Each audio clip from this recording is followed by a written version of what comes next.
Hello everyone, welcome back to our channel. Last lecture में अपन discuss किया था कि मांग की लोच क्या होती है। उसके बाद अपन ने देखा था पूर्णतया बेलोचदार मांग क्या होती है, पूर्णतया लोचदार मांग क्या होती है। आज हम डिस्कस करने वाले हैं इकाई लोचदार मांग, जिसको और क्या बोलते हैं, जिसको और बोलते हैं रेक्टेंगुलर हाइपरबोला वाली मांग।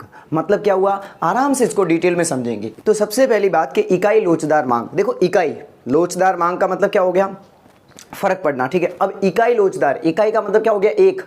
ध्यान से समझना, जितना मूल्य में परिवर्तन आएगा उतना का उतना मात्रा में परिवर्तन आएगा। मैं क्या बोल रहा हूं, जितना प्राइस में चेंजेस आएगा उतना का उतना क्वांटिटी में चेंजेस आएगा। देखो ध्यान से समझना, पहले आपको प्रैक्टिकल एग्जांपल बता रहा हूं मैं, इस बाद में इस थ्योरी को बाद में देखना। यहां पर क्या लिखा हुआ है ध्यान से देखना। प्राइस क्या है, जब प्राइस 12 रुपए, जब वस्तु का मूल्य कितना था 12 रुपए, तो लोग खरीद रहे थे। क्वांटिटी यूनिट्स कितनी थी, इकाइयां कितनी खरीद रहे थे, चॉइस। टोटल 24 यूनिट्स वो खरीद रहे थे। चॉइस इकाई मतलब कि आप कोई भी चॉइस आइटम मान लो। लेकिन जैसे ही प्राइस बढ़ गई, क्या हो गई, 12 से रुपए कितने हो गए, 12 से हो गए 24 रुपए। कितने हो गए, 24 रुपए। मतलब प्राइस बढ़ गई, लोगों ने क्या किया, क्वांटिटी खरीदना कम कर लिया। और यही होता है मांग का नियम, यही कहता है कि जैसे ही प्राइस बढ़ती है क्वांटिटी कम हो जाती है, और जैसे ही प्राइस घटती है तो लोग क्वांटिटी ज्यादा खरीदते हैं। तो अब यहां पर देखना, जैसे ही प्राइस 12 रुपए से 24 रुपए हो गई, मूल्य वस्तु का कितना 12 से 24 रुपए हो गया, लोगों ने खरीदना कम कर लिया। पहले 24 यूनिट्स खरीदते थे, अब कितनी यूनिट खरीदने लगे, 12। यहां ध्यान से देखोगे तो प्राइस जस्ट डबल हुई है। क्या हुई है, डबल। तो क्वांटिटी भी देख लो, 24 से 12 हो गई, मतलब क्वांटिटी भी क्या हो गई, आधी हो गई। नेक्स्ट पे आते हैं। अब देखो प्राइस में क्या हुआ, 24 से 6, प्राइस में एकदम क्या आया, एकदम मतलब कमी की, कितने 24 रुपए से सीधे 6 पे आ गई। अब यहां पर देखना, यहां क्या चेंज आ रहा है, मतलब 4 गुना प्राइस क्या हो गई, कम हो गई। सीधी सी बात है, 24 रुपए से 6 रुपए आ गई, 6 12 18 24, 4 बार। अब यहां पर देखो क्वांटिटी में भी उतना ही परिवर्तन आया। कैसे, जितना मूल्य में परिवर्तन आया उतना का उतना क्वांटिटी में। कैसे, यहां पर 24 रुपए पर कितनी यूनिट्स मांगी जा रही थी, 12 यूनिट्स। जैसे ही 6 रुपए हो गए, लोगों ने उसकी डिमांड बढ़ा दी। लोग कितना खरीदने लगे, 48 यूनिट्स। मतलब 48 यूनिट्स कितना हो गया, 12 का 4 गुना, 12 24 36 48 हो गया 4 गुना, तो यहां पर 48। लेकिन यहां पर एक बात आप ध्यान दीजिए, सबसे महत्वपूर्ण बात ध्यान देने की क्या है, वो ध्यान दो कि यहां पर जितना प्राइस में चेंज आ रहा है उतना का उतना क्वांटिटी में चेंज आ रहा है। इसलिए जो उपभोक्ता है, जो कंज्यूमर है, उसका जो टोटल एक्सपेंडिचर है वो सेम रहता है। क्या रहता है, सेम रहता है। यहां पर देखो ये कैसे निकाला, अब ये कोई बड़ी बात नहीं है, कैसे निकाला वो देखो। प्राइस कितनी थी, 12 रुपए, क्वांटिटी कितना, चॉइस, इन दोनों को मल्टीप्लाई कर लिया तो कितना आया, 288।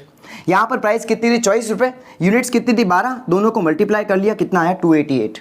यहां पर प्राइस कितनी थी, 6 रुपीज, और यहां पर क्वांटिटी कितनी थी, 48, दोनों को मल्टीप्लाई किया, 288। मतलब कोई भी केस हो, प्राइस बढ़ रही है, क्वांटिटी कम हो रही है, यहां पर टोटल एक्सपेंडिचर क्या रह रहा है, सेम रह रहा है। मतलब टोटल एक्सपेंडिचर में परिवर्तन नहीं आ रहा है।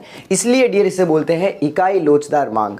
अब हम देखते हैं इसका मीनिंग, कि इसका अर्थ क्या है। जब किसी वस्तु के मूल्य में परिवर्तन होने पर उसी अनुपात में वस्तु की मांग में परिवर्तन होता है तो उसे क्या कहते हैं, उसे बोलते हैं इकाई लोचदार मांग। देखो ध्यान देना, यहां सबसे मेन वर्ड कौन सा है, सबसे इंपॉर्टेंट वर्ड जो आपको याद रखना है कि जब किसी वस्तु के मूल्य में परिवर्तन होने पर उसी अनुपात में, कौन से, उसी अनुपात में वस्तु की मांग में भी परिवर्तन होता है। मतलब जितना मूल्य में परिवर्तन आया उतना का उतना मात्रा में परिवर्तन आता है। अगर प्राइस 50% कम होती है तो क्वांटिटी 50% बढ़ जाती है। अगर प्राइस 50% से रेज हो जाती है, प्राइस 50% से बढ़ जाती है तो क्वांटिटी 50% से कम हो जाती है। So this is called unitary elastic demand. क्या बोलते हैं इसको, इकाई लोचदार मांग।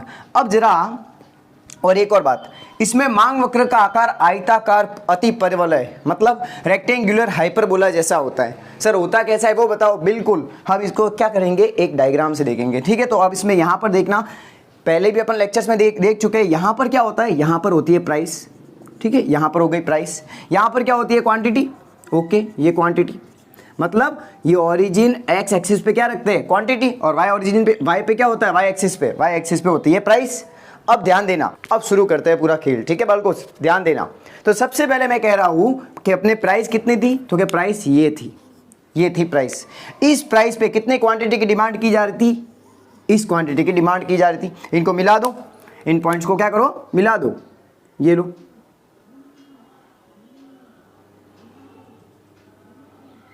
ये मिला दिए। अब ध्यान देना, अब मैं कह रहा हूं कि जितना प्राइस में परिवर्तन हो रहा है, जितना मूल्य में परिवर्तन हो रहा है, उतना का उतना क्वांटिटी में हो रहा है। ध्यान देना, तो मैं कह रहा हूं यहां पर एक बार अपने देखने के लिए एग्जांपल ये लो, ताकि अपने क्या रहे, इजी रहे। ठीक है, अब यहां पर देखो अपने क्या किया, प्राइस में इतनी कमी आई, कितनी, ये हो गई P1, ये क्या हो गई P1, प्राइस में कमी आई, तो बताओ क्वांटिटी क्या होगी, क्वांटिटी बढ़ेगी। बट ऑब्वियस है, मांग का नियम कहता है, लेकिन क्या पढ़ रहे अपन, इकाई लोचदार मांग। इसमें क्या होता है, जितना मूल्य में परिवर्तन आया उतना का उतना क्वांटिटी में परिवर्तन आएगा। तो यहां पर ध्यान देना, आप यहां पर भी वापस वही बात, जितना मूल्य में परिवर्तन आया उतना का उतना क्वांटिटी में। तो डियर, आप जब यहां पर नाप के अपन करते हैं तो ये पॉइंट यहां पर आता है, पॉइंट यहां पर इसको मिला दो। नाउ माय डियर फ्रेंड, अगर आप ध्यान दोगे तो यहाँ पर इन दोनों की जो साइज है, जो एरिया है, वो दोनों इक्वल है। क्या है, समान है। क्यों, क्योंकि यही तो बात मैं यहाँ पर कह रहा हूँ, यहाँ पर इकाई लोचदार मांग है। इकाई लोचदार मांग का मतलब क्या हुआ, जितना मूल्य में परिवर्तन आया उतना का उतना मांग में परिवर्तन आया। तो अब देखो यहाँ पर इन दोनों के शेप के एकदम जो साइज है वो बिल्कुल इक्वल है। अब हम क्या करते हैं, यहाँ पर एक मांग वक्र बनाते हैं। ठीक है, तो ध्यान देना बालकोस, ये अपन ने बनाया यहाँ पर मांग वक्र, ये बन गया। इसको क्या नाम दे दिया, DD, डिमांड वक्र, मांग वक्र, सॉरी। अब यहाँ पर ध्यान देना, इसको अपने नाम दिया A बिंदु, और ये हो गया B पॉइंट, ये हो गया A पॉइंट, यहाँ पर हो गया B पॉइंट। ध्यान देना, यहाँ पर अब अगर हम देखें, और ये, हाँ सॉरी, प्राइस में कमी आई थी तो ये P1 था, तो यहाँ पर क्वांटिटी में चेंज आई, तो बट ऑब्वियस है ये क्या हो गया, OQ1। अब यहाँ ध्यान देना, जब प्राइस OP थी, जब प्राइस OP थी तो क्वांटिटी कितनी थी, OQ, तो क्वांटिटी थी OQ। ऐसा भी तो कह सकते हैं कि प्राइस इंटू क्वांटिटी, क्या बोलेंगे, प्राइस इंटू क्वांटिटी। तो प्राइस क्या थी, OP, ये हो गई प्राइस इंटू क्वांटिटी OQ। तो अपन को एरिया कौन सा मिला डियर, OP इंटू OQ। तो अपने पास एरिया आया OQAP, कौन सा, ये वाला OQAP, ये एरिया हो गया OQAP। ध्यान देना, अब हम आते हैं नेक्स्ट पे। लेकिन जैसे ही कीमत में परिवर्तन आया, कीमत क्या हो गई, OP1, जैसे ही मूल्य हुआ OP1 तो क्वांटिटी कितनी हो गई, OQ1, क्वांटिटी कितनी हो गई, OQ1। तो यहां पर भी यही बात हो रही है, मतलब प्राइस इंटू क्वांटिटी, और अपन ने इसको क्या नाम दे दिया, B बिंदु। अब यहां पर ध्यान देना, यहां पर भी अगर अपन एरिया निकाले तो वो एरिया क्या बनता है, OQ1 BP1। देखो ध्यान देना, यहां पर क्या बनेगा, OP1 इंटू OQ1, तो यहां पर एरिया क्या निकलेगा, यहां पर निकलेगा एरिया OQ1 BP1। तो अब यहां पर ध्यान देना, ये जो दोनों एरियाज है, ये दोनों जो क्षेत्रफल है, ये दोनों समान होंगे, क्योंकि यहां पर इकाई लोचदार मांग है। जितना मूल्य में परिवर्तन आया उतना का उतना मांग में परिवर्तन आया। इसको आप ऐसे भी कह सकते हो डियर, आप इसको और क्या कह सकते हो कि OQAP is equal to OQ1 और BP1। अब आप ये भी तो यहां पर ये प्रूव हो गया है कि जो इलास्टिसिटी ऑफ डिमांड है यहां पर वो कितनी है, 1 है। अब यहां पर एक बात देखना, जो मैंने स्टार्टिंग में आपको बताया था कि इसको क्या बोलते हैं, रेक्टेंगुलर हाइपरबोला, यहां पर क्या बोलते हैं, आयताकार अतिपरवलय।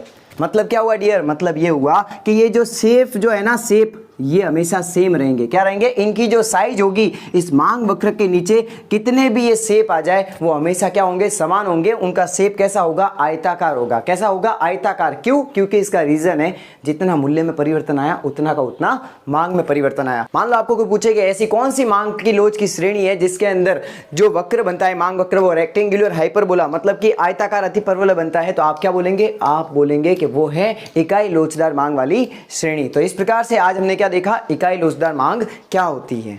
तो अगर आपको इसमें कुछ भी डाउट है, इकाई लोचदार मांग में अगर कोई भी डाउट है तो आप मुझे कमेंट सेक्शन में जरूर बताना, और अगर आपके कोई सुझाव है तो भी जरूर बताना। और वीडियो अगर पसंद आया है तो लाइक करें और अपने सभी फ्रेंड के साथ जरूर शेयर करें। मैं RBSC के लिए और भी आगे वीडियोस लाऊंगा।